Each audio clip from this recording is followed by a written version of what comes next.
Salut à tous, j'espère que vous allez bien. Alors une vidéo un petit peu particulière. Comme vous le savez, je suis revenu de Chine il y a très peu de temps. Je suis encore sous le coup du jet lag, du décalage horaire. Je suis un petit peu fatigué en ce moment. Et en même temps, il va bien falloir que j'assure plusieurs événements que je fais en ce moment. Particulièrement aujourd'hui, le TEDx à Vaux-en-Velin qui se trouve à côté de Lyon.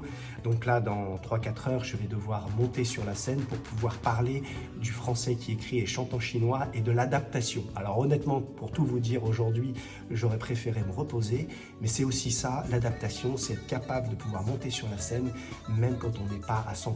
Je dirais qu'aujourd'hui, je dois être à 70 ou 80% à peu près, même si je ne suis pas un mathématicien et que c'est difficile de savoir à combien de pourcentage on est. En tout cas, voilà, je suis là. Et aujourd'hui, je vais particulièrement parler de l'adaptation, c'est-à-dire comment on s'adapte, comment j'ai dû m'adapter en Chine, particulièrement d'abord l'apprentissage du chinois, comment je me suis adapté, et puis par la suite, comment je me suis adapté à la Chine, à la vie en Chine, comment l'adaptation m'a aussi permis de réussir des choses, particulièrement le premier album, Jidon, Parfum d'extrême, et puis en fait, montrer par la suite que c'est la passion qui fait qu'on continue à s'adapter jour après jour, semaine après semaine, mois après mois, voire même année après année. En ce moment, c'est le 60e anniversaire des relations entre la France et la Chine.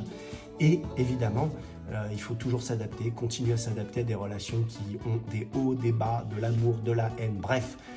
Je vais parler de tout ça dans le TEDx. Et évidemment, je vais chanter une ou deux chansons. La première que je vais chanter aujourd'hui, ça sera forcément... Et si j'oubliais d'où je viens,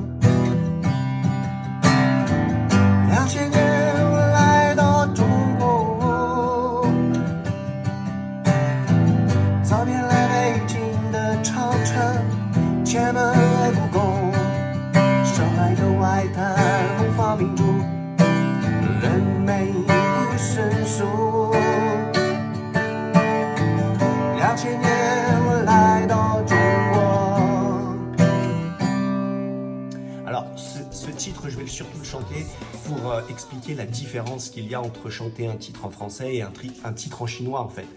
Parce que souvent, on me demande « mais pourquoi tu chantes en chinois et pas en français ?» Eh bien, évidemment, je vais expliquer que quand j'étais en Chine pour la première fois en 2000, en tout cas, j'ai habité en Chine pour la première fois en 2000, eh bien, l'idée, c'était de chanter une chanson en chinois. Et c'est ça qui a fait, en fait, la particularité. Mais à la base, la chanson, elle était plutôt en français. Donc, en fait, je vais essayer de montrer à travers ce talk aussi l'adaptation que j'ai pu faire de mes chansons. Voilà. Et puis, bien entendu, la deuxième chanson, ça va être...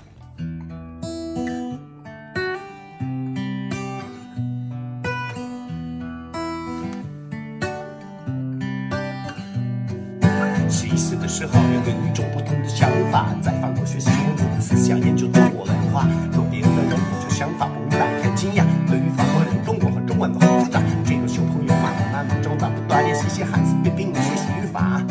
虽然好玩，但是确实不容易啊！没有机会和要的中文人讲话。老师和父母说，长大了可以去看 China。7年的时间，居然总是半夜黑，以为中猜想。闭上眼睛去想象中国的模样，我是要做中国的法国人，中国的法国人，中国的法国人，要做中国的法国人。Voilà, je vais chanter ce titre pour montrer justement comment le français qui écrit et chante en chinois a montré son adaptation. Voilà. Donc, un bonjour depuis la région lyonnaise, depuis Vaux-en-Velin, le NTPE, c'est une école d'ingénieurs. Merci aux étudiants de m'avoir invité pour donner ce talk. Je vais passer en première position aujourd'hui. Et puis après, je vais partir pour Paris. On va peut-être se retrouver au théâtre de la Tour Eiffel pour un événement organisé par le Centre culturel de Chine de Paris. Voilà, en tout cas, je me sens déjà un petit peu mieux. J'ai un peu plus de power parce que je viens de jouer de la guitare. Comme quoi la musique, c'est aussi un remède lorsqu'on est fatigué et lorsqu'on n'a pas la forme. Voilà, et je vous dis à très bientôt. Salut!